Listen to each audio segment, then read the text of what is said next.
They're combing the streets. Searching house to house. If they arrest you two, they will take you to their headquarters, and you will not return. I'm more concerned with the 6-foot cat man who's got claws that can cut through vibranium alloy.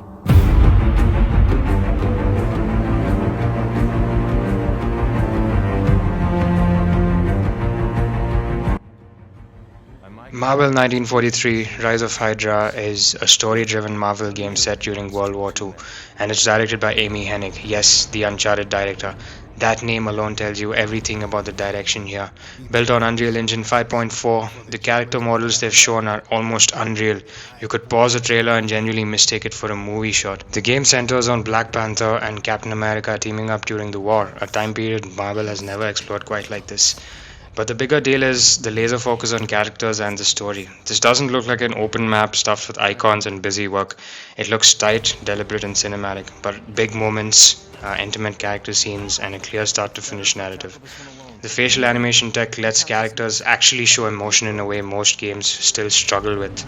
Not stiff faces, not dead eyes, real reactions. Amy Hennig has always been great at making stories feel human, and now she has modern tech and the full Marvel license to work with. If you've been waiting for a Marvel game that feels like a serious story instead of a checklist, this one is aiming right at that gap. That's far enough! Stay out of my way! Stand aside! I do not take orders from anyone! I don't have time for this. Neither do I.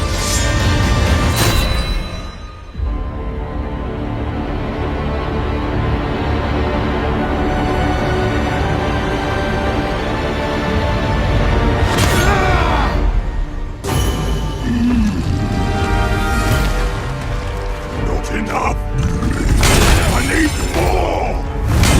Pick your battle, piggy! Let me eat you!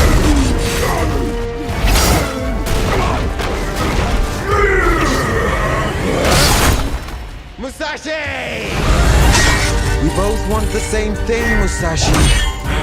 But there's only room for one at the top. And it won't be a coward who runs from jewels. Words never did work between us, did they? Sasaki Ganyu. Onimusha Way of the Sword is Capcom's long-awaited return to the samurai action series, and it's coming in 2026. The original Onimusha games were tough, stylish and soaked in the supernatural, and they were doing that long before it was trendy. Now Capcom is using the RE engine to rebuild feudal Japan with fully modern visuals. The environments look stunning, wooden buildings, foggy forests, armor packed with fine detail, katanas reflect light in real time, and every swing looks heavy and deliberate. This isn't button smashing combat, it's slow, sharp and precise, where timing and positioning are everything. We already know that the RE engine can do across horror and action. Resident Evil, Devil May Cry 5. Seeing it applied to grounded sword combat is genuinely exciting. If Way of the Sword keeps the structure of the originals and tightens it up with modern polish, this could be a massive surprise for a lot of people.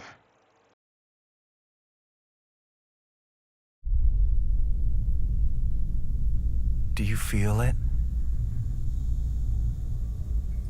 Something is coming.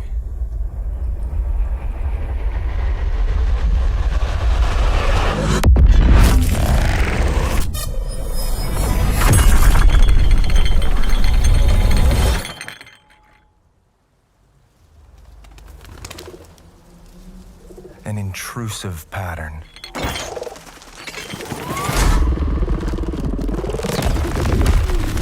Of staggering power.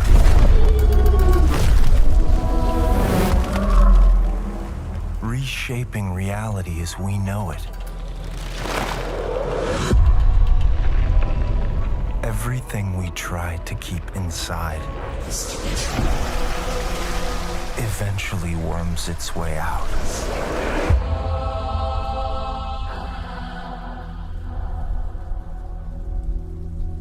Control Resonant is Remedy's next major release planned for 2026, and they've already called it their biggest project yet. After Alan Wake 2, that claim carries serious weight. The first Control stood out because of its strange, shifting architecture and powers that felt genuinely wild. The oldest house bending and warping around you never got old. Now imagine that same concept built around upgraded Northlight engine used in Alan Wake 2, an engine that handled lighting, shadows, and detail exceptionally well. Bringing that level of fidelity into Control's bizarre spaces is kind of perfect match. Expect stranger rooms, cleaner geometry, and Jesse's abilities looking even more intense in motion. Remedy doesn't half commit to ideas, they learn into the weird stuff fully, and that's exactly where their games stand apart. There are also a lot of loose threads left in the story, so there's plenty of room to push things even further. The entire world knows your legend. You survived the Dragon's Triangle. Crossed the threshold to Atlantis. I've heard a dozen tall tales that say you're unstoppable.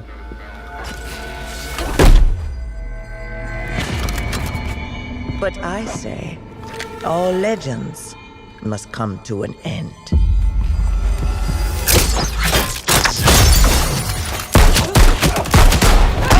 Tomb Raider Catalyst is a brand new mainline entry from Crystal Dynamics, set to launch in 2027.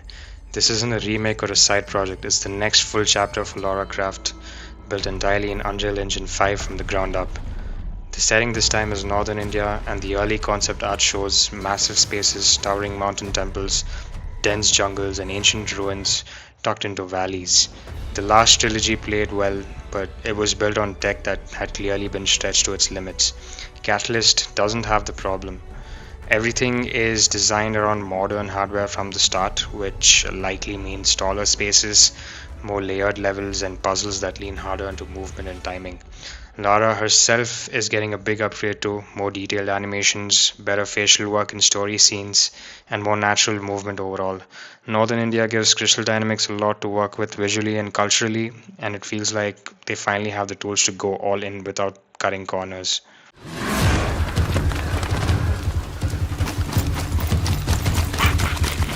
Everyone wears a mask! You too!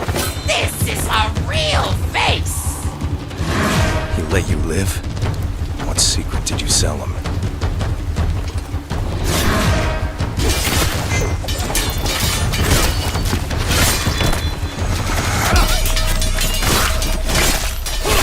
Only a dead person can keep a secret.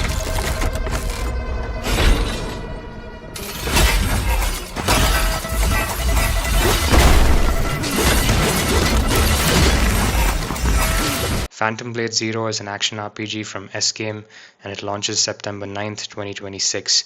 This one came out of nowhere for a lot of people, and the reaction makes complete sense once you see it in motion. Built on Unreal Engine 5, the game is centered around fast, Wuxia-style combat with a hard focus on sharp movement and long flowing attack chains. Fights are quick, aggressive, and packed with parries, counters, and brutal boss encounters. What stands out most is how smooth everything looks while still feeling fully playable. The animations flow cleanly from move to move, and timing heavy combat gives every hit real weight. The environments blend traditional Chinese architecture with a darker fantasy tone, and Unreal Engine 5 lighting pushes that aesthetic hard. Slashes leave trails, impacts burst with particles, and the detail on the main character's outfit holds up even close up. If you're into stylish action games that reward skill and timing, Phantom Blade Zero is absolutely one to watch.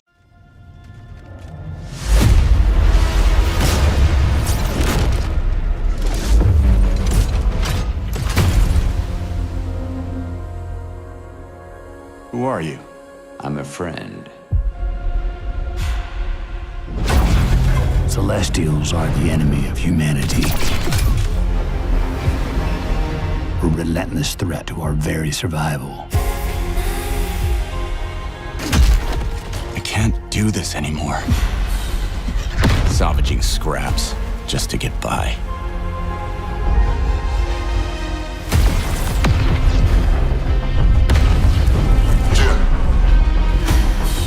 Child of Orion, fulfill the purpose for which you were crafted, and seize your destiny.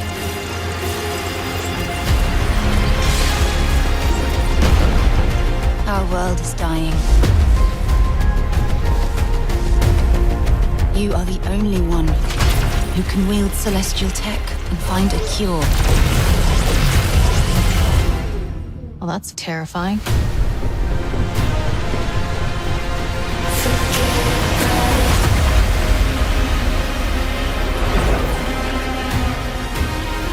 But with the right ship and the right crew, you could save all of us. Exodus is a sci-fi RPG from Archetype Entertainment, a studio built by longtime BioWare developers, and it's targeting early 2027. That background shows up immediately. This is a story-focused RPG built on Unreal Engine 5 with massive alien worlds and a strong sense of scale. One of the core ideas is time dilation. When you travel through space, time moves differently, and your decisions can affect people's years, even decades. That's a genuinely wild setup for an RPG. The footage looks great, huge landscapes, clean Wi-Fi cities, detailed character models that hold up against anything in AAA right now. But the real draw is the team behind it. These are the people who helped shape games like Mass Effect, and that game worked because its characters and choices stuck with you. Exodus looks like it's chasing the same feeling, just with newer tech and a brand new universe. If you've been missing that classic BioWare style space RPG, this is one worth definitely waiting for.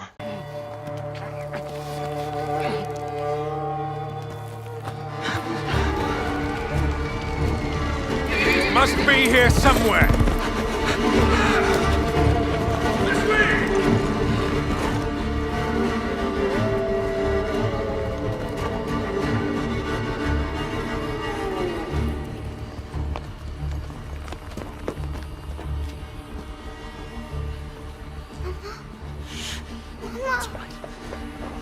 It's all right.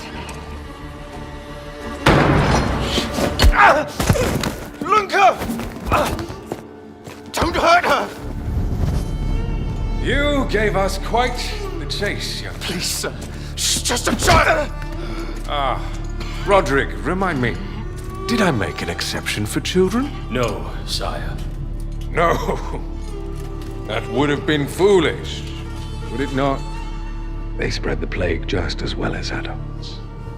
And there's only one way to stamp out this sickness. No!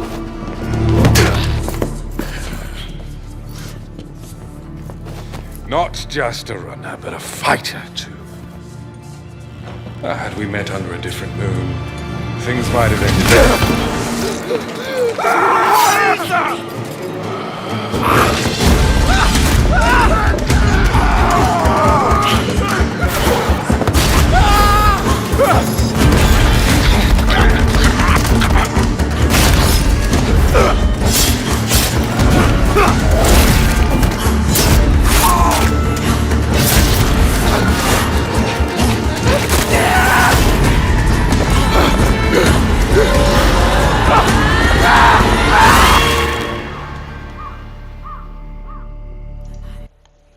Blood of the Dawnbreaker is a dark fantasy RPG coming in 2026 from Rebel Wolves, a studio formed by former Witcher 3 developers and not just any random stuff, people who worked on the strongest parts of that game.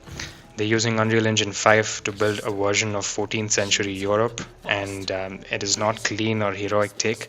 It's a grim, heavy, and tense game that leans hard into player choice and story decisions, which makes total sense given where these developers come from.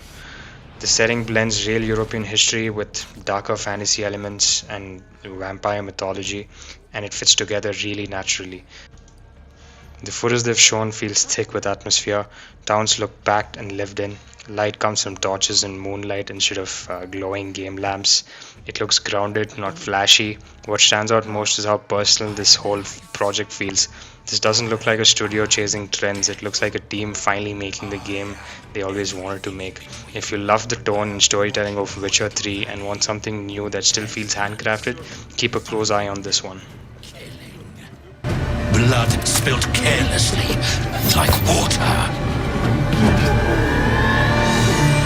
Things will be different now.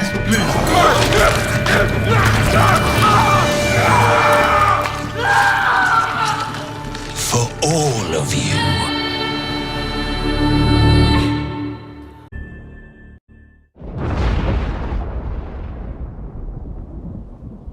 fighting. Longer than I can remember.